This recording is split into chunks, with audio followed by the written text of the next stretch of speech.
வணக்கம், முத்துக்குமார். நம்ம தமிழ்ஷா சேனலை சப்ஸ்கிரைப் பண்ணுற அனைவருக்கும் என்னுடைய மனமார்ந்த நன்றி. நம்ம வந்து இந்த 2020 ட்ரைனிங் பார்ட் ஒன்று போயிட்டு இருந்தது இல்லையா, அதில் வந்து அடுத்த வீடியோ இது. இதுக்கு முன்னாடி வீடியோவில் வந்து நம்ம என்னென்ன பார்த்துருக்கோம் அப்படின்னு பார்த்தீங்கன்னா, ட்ரெண்டுனா என்னென்னு பார்த்துருக்கோம், அப் ட்ரெண்டு டவுன் ட்ரெண்ட்னா என்ன, அதில் எங்கே என்ட்ரி பாயிண்ட் எடுக்கிறது அப்படின்றத பார்த்துருந்தோம். அதுக்கு முன்னாடி வந்து டெக்னிக்கல் அனாலிசிஸ்னால் என்ன, ஃபண்டமெண்டல் அனாலிசிஸ்னால் என்ன அப்படின்றத பார்த்துருந்தோம். அதுக்கு முன்னாடி வந்து நார்மலாக பிளாக் டீல்னா என்ன, பல்க் டீல்னா என்ன, மார்க்கெட்டில் என்னென்ன கண்டிஷன், எத்தனை ஆப்ஷன்ஸ் வந்து எப்படி இருக்கும், லார்ஜ் கேப் எப்படி இருக்கும், அதெல்லாமே வந்து நம்ம எக்ஸ்ப்ளனேஷன் பார்த்தோம். இப்போ வந்து நம்ம ட்ரெண்டில் up trend and down trend பார்த்துட்டு என்ன சொன்னோம் அப்படின்றத ஒரு வெரிஃபை பண்ணிவிட்டு அதுக்கப்புறம் ரேஞ்ச் மார்க்கெட்டை வந்து பார்க்க போகலாம். இப்போது அப் ட்ரெண்டில் வந்து நம்ம ஃபஸ்ட்டு என்ன பார்த்தோம்னா இப்படி தான் பார்த்தோம் இல்லைங்களா. ஸோ இந்த இடத்துல எப்பயுமே அப் ட்ரெண்டில் என்ட்ரி பாயிண்ட், இந்த இடம் தான் என்ட்ரி பாயிண்ட். அதே மாதிரி டவுன் ட்ரெண்ட் அப்படின்னு பார்க்கும்போது ப்ரீவியஸ் லோவை கட் பண்ணி கீழே இறங்கும்போது இந்த இடத்துல என்ட்ரி பாயிண்ட்டுன்றதை பார்த்தோம். அதனால் பேட்டர்ன்ஸ் எப்படிப்பட்ட பேட்டர்ன்ஸாக இருந்தாலும் அது வந்து ட்ரெண்டு மார்க்கெட்டில் தான் வந்து காமிக்கும். ட்ரெண்டு தெரிஞ்சால் உங்களுக்கு பேட்டர்ன்ஸ் பெரிய அளவில் உபயோகப்படாது அப்படின்னு சொல்லியிருந்தோம். இந்த பாதி பார்ட்டை பார்த்தாலே போதும், இந்த பார்ட் உங்களுக்கு தேவைப்படாது. ஓகேங்களா. இப்போ இதை பார்த்தாலே நீங்கள் டவுன் ட்ரெண்டு இந்த இடத்துல என்ட்ரி ஆகிடலாம். இந்த மாதிரி ஹெட் அண்ட் ஷோல்டர் பேட்டர்னு அல்லது இந்த மாதிரி பேட்டர்ன்ஸ்லாம் உங்களுக்கு தேவைப்படாதுன்னு ஆல்ரெடி நான் சொல்லியிருக்கேன் இல்லைங்களா. இந்த பாதி உங்களுக்கு தேவையே படாது. இது இல்லாமலே நீங்கள் வந்து இது அப் ட்ரெண்டுன்றதை கண்டுபிடிச்சிடலாம். இப்போ ரேஞ்ச் பவுண்டு மார்க்கெட்டுக்கு வந்துட்டோம்.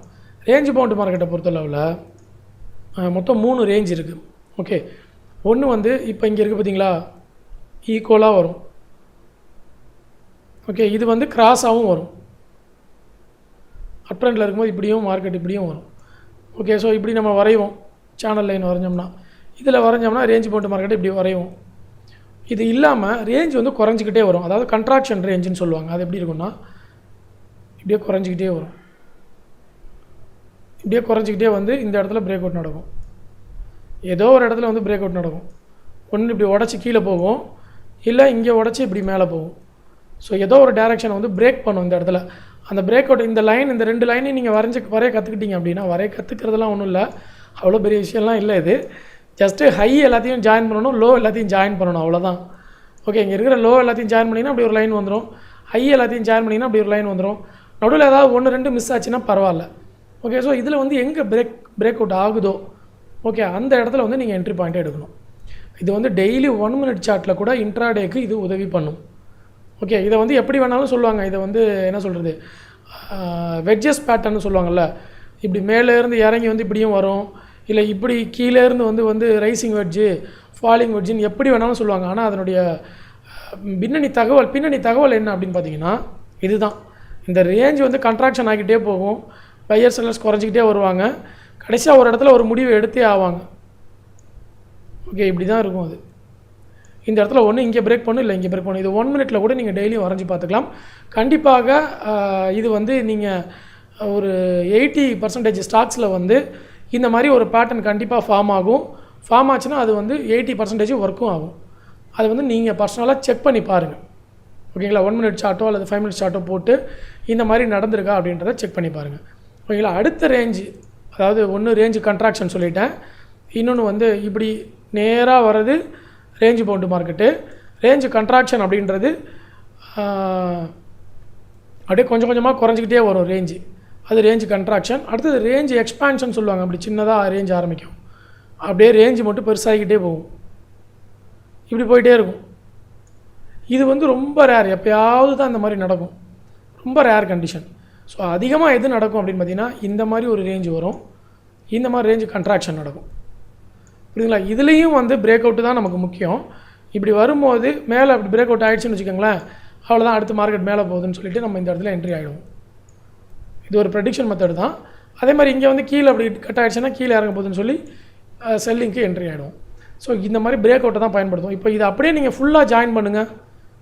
உங்களுக்கு நம்ம பிரேக் அவுட்டுன்னு ஒன்று எடுக்கிறோம்ல, டே சார்ட் பிரேக் அவுட்டுன்னு ஒன்று எடுக்கிறோம்ல, அது இதில் தான் வந்து இன்க்ளூடிங் ஆகும். எப்படின்னு பார்த்தீங்கன்னா, இப்போ இது எல்லாமே இதை அப்படியே ஒரே கேண்டலாக மாற்றினீங்கன்னா உங்களுக்கு தெரிஞ்சிடும். 1 டே ஃபுல்லாக இந்த மாதிரி நடந்திருக்குன்னா அடுத்த நாள் இதை பிரேக் அவுட் பண்ணுறதுன்னா என்ன அர்த்தம்? ஸோ டே பிரேக் அவுட் நடந்துச்சுன்னு அர்த்தம். புரியுதுங்களா. ஸோ இப்போ அடுத்த டாபிக் என்னென்னு பார்த்துடலாம். Candle sticks basics. Candle sticks பேசிக்கை பொறுத்தவரை எல்லாருக்குமே தெரிஞ்சிருக்கும், இருந்தாலும் தெரியாதவங்க யாராவது இருப்பாங்க இல்லையா, அவங்களுக்காக நான் பேசிக்லேருந்தே வந்துடுறேன்.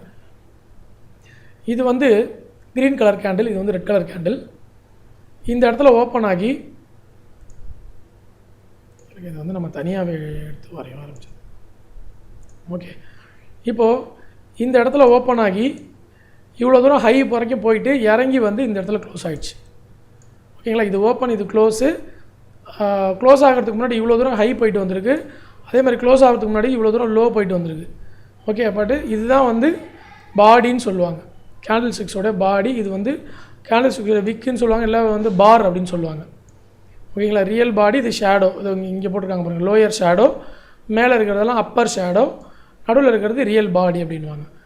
ஸோ ரெட் கலர் கேண்டிலில் பார்த்தீங்கன்னா இறங்குற கேண்டிலில் இந்த இடத்துல ஓப்பன் ஆகி மேலே இவ்வளோ தூரம் வரைக்கும் போயிட்டு வந்துட்டு திருப்பியும் இறங்கி ஃபுல்லாக இவ்வளோ தூரம் வரைக்கும் கீழே போயிட்டு திருப்பி இந்த இடத்துல வந்து இங்கே முடிஞ்சிருச்சு. ஓகே, ஸோ இது ஓப்பன், இது க்ளோஸ். இதுதான் வந்து கேண்டில் ஸ்டிக்ஸோடைய பேசிக். ஓகே, இப்போ இந்த கேண்டில் ஸ்டிக்ஸில் நீங்கள் என்ன சொல்ல போகிறீங்க அப்படின்னா, ப்ரைஸ் ஆக்ஷன் படித்தவங்க இந்த கேண்டிலில் எந்த கேண்டிலில் பையர்ஸ் அதிகமாக இருக்காங்க, எந்த கேண்டிலில் செல்லர்ஸ் அதிகமாக இருக்காங்கன்றதை நீங்கள் வந்து ஐடென்டிஃபை பண்ணணும். ஓகே, உங்களுக்கு வந்து ஒரு 5 என்ற வரைக்கும் டைம். ஓகேங்களா, 1 2 3 4 5. ஸோ கண்டிப்பாக நீங்கள் ஏதாவது ஒரு ஆன்சர் வச்சுருப்பீங்க. அதாவது எந்த கேண்டிலில் பையர்ஸ் இருக்காங்க, எந்த கேண்டிலில் செல்லர்ஸ் அதிகமாக இருக்காங்கன்னு. இதில் மோஸ்ட் ஆஃப் த பீப்புள்ஸ் என்ன சொல்லுவாங்கன்னா, க்ரீன் கலர் கேண்டிலில் பையர்ஸ், ரெட் கலர் கேண்டில்ஸில் செல்லர்ஸ் அப்படின்வாங்க. ஓகேங்களா, ஸோ பையர்ஸ் அதிகமாக இருக்கிறதோ செல்லர்ஸ் அதிகமாக இருக்கிறதோ வந்து மார்க்கெட்டில் எப்பயுமே நடக்காது. ஓகே, அது வந்து ஆர்டர் போட்டு வைக்கிறதுல வேணால் நடக்குமே தவிர, மற்றபடி பையர் செல்லர்ஸ் கவுண்ட்டை வந்து நீங்கள் பார்க்குறது வேஸ்ட்டு, பல விதங்களில் வேஸ்ட்டு அது. ஏன் அப்படின்னா, இப்போது நீங்கள் ஒரு 100 ஸ்டாக் வாங்குறீங்கன்னா 100 ஸ்டாக்கை யாரோ ஒருத்தர் செல் பண்ணியிருக்காரு, அதனால தான் நீங்கள் பை பண்ணீங்க. நீங்கள் செல் பண்ணுறீங்கன்னா ஒருத்தர் அதை பை பண்ணுறாருன்னு அர்த்தம். அப்போது நீங்கள் 100 ஸ்டாக்கை செல் பண்ணால் ஒருத்தர் பை பண்ணுறாரு, இன்னொருத்தர் 100 ஸ்டாக்கை செல் பண்ணால் இன்னொருத்தர் பை பண்ணுறாரு. அப்போ என்ன நடக்குதுன்னா, இந்த இடத்துல இங்கே 1000 ஸ்டாக்ஸ் ட்ரேட் ஆகிருக்கு அப்படின்னா 1000 ஸ்டாக்கை யாரோ விற்றுருக்காங்க, யாரோ வாங்கியிருக்காங்க. அப்போ பையர்ஸும் செல்லர்ஸும் ஈக்குவலாக தான் இருப்பாங்க. புரியுதுங்களா? பையர்ஸு செல்லர்ஸ் ஈக்குவல்னா பையிங் குவான்டிட்டியும் செல்லிங் குவான்டிட்டியும் ஈக்குவலாக தான் இருக்கும். 1000 குவான்டிட்டி யாரோ விற்றுருக்காங்க, 1000 குவான்டிட்டியை யாரோ வாங்கியிருக்காங்க. பையர் செல்லர்ஸில் இன்னொரு ஒரு டிஃப்ரென்ஷியேட் இருக்குது. என்னென்னா, இங்கே வந்து ஒரே ஒருத்தர் வந்து 1000 குவான்டிட்டி செல்லிங் பண்ணியிருப்பார். ஆனால் இந்த பக்கம் பார்த்தீங்கன்னா 10 பேர் சேர்ந்து 100 வந்து குவான்டிட்டியை வாங்கியிருப்பாங்க. 10 செல்லர்ஸ் இருப்பாங்க. இங்கே ஒரு செல்லர் இருப்பார். ஒரு செல்லரு 1000 குவான்டிட்டி, 1K குவான்டிட்டி.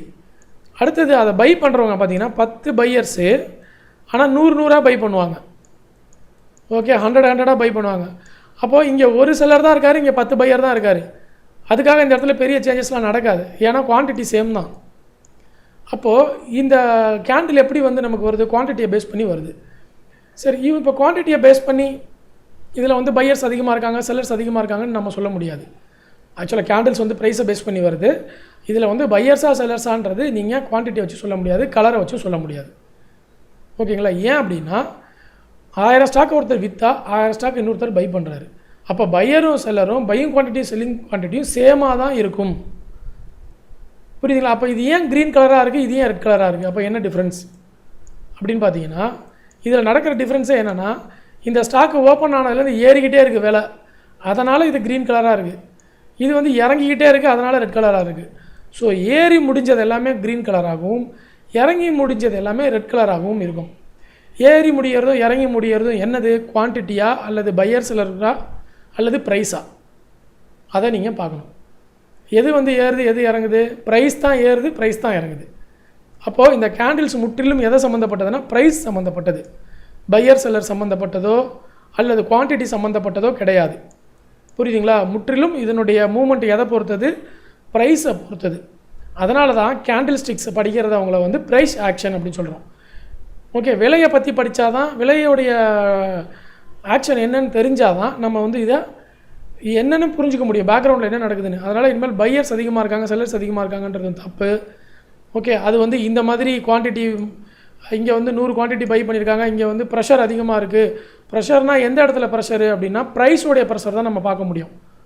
புரியுதுங்களா? அது எல்லாமே நம்ம போக போக வந்து டீட்டெயிலாக பார்க்கலாம். ஸோ இப்போ உங்களுக்கு பேசிக் கேண்டில் 6 புரிஞ்சிருக்கும். Basic candle 6 created by price. Okay, buyer செல்லர்ஸை பேஸ் பண்ணி கிடையாது, குவான்டிட்டியை பேஸ் பண்ணியும் கிடையாது, அது கிரியேட்டட் பை ப்ரைஸ் அப்படின்றத பார்த்துட்டோம். இப்போ நம்ம ப்ரைஸ் ஆக்ஷன் படிக்க போகிறோம். ஓகே, ப்ரைஸ் ஆக்ஷனுக்கு போயிடலாமா? இப்போ டைம் எவ்வளோ ஆச்சுன்னு தெரில. ஓகே 10 நிமிஷமே ஆயிடுச்சுன்னு நினைக்கிறேன். ஓகே, ப்ரைஸ் ஆக்ஷன் வந்து அடுத்த வீடியோவில் தெளிவாக வந்து நம்ம பார்ப்போம். ப்ரைஸ் ஆக்ஷன்னா என்ன, அது எப்படி ப்ரெடிக்ட் பண்ணுறது, அதில் என்னென்ன மெத்தட் இருக்குது, அடுத்த வீடியோவில் வந்து தெளிவாக ப்ரைஸ் ஆக்ஷன் வந்து பார்ப்போம். இதெல்லாமே ஓரளவுக்கு கணிக்க முடியும் நம்மளாலே, தவிர 100% மார்க்கெட்டை வந்து கண்டுபிடிக்கிறது உங்களுக்கு அனுபவம் நிறைய வேணும். புரியுதுங்களா? அப்போ தான் அதுவும் நீங்கள் நிறைய விஷயம் கற்றுக்கணும், நிறைய படிக்கணும். ஸோ எனக்கு தெரிஞ்ச விஷயம் வரைக்கும் தான் நான் வந்து இதில் சொல்லி கொடுத்துட்ருக்கேன். அதனால் இதை வச்சே வந்து எக்ஸ்பர்ட்லாம் ஆக முடியாது. ஏன்னா இது ஜஸ்ட் ஒரு சோஷியல் மீடியாவில் நான் போடுற என்னுடைய நாலேஜுக்கான ஒரு வீடியோ, அவ்வளோதான் இது. ஸோ அந்த இம்பார்ட்டன்ஸ் மட்டும் கொடுங்க. இந்த வீடியோவில் பேனலில் தகவல் இருந்தால் கண்டிப்பாக லைக் பட்டன் ப்ரெஸ் பண்ணுங்கள். நம்ம சேனலை சப்ஸ்கிரைப் பண்ணுங்கள். நன்றி, வணக்கம்.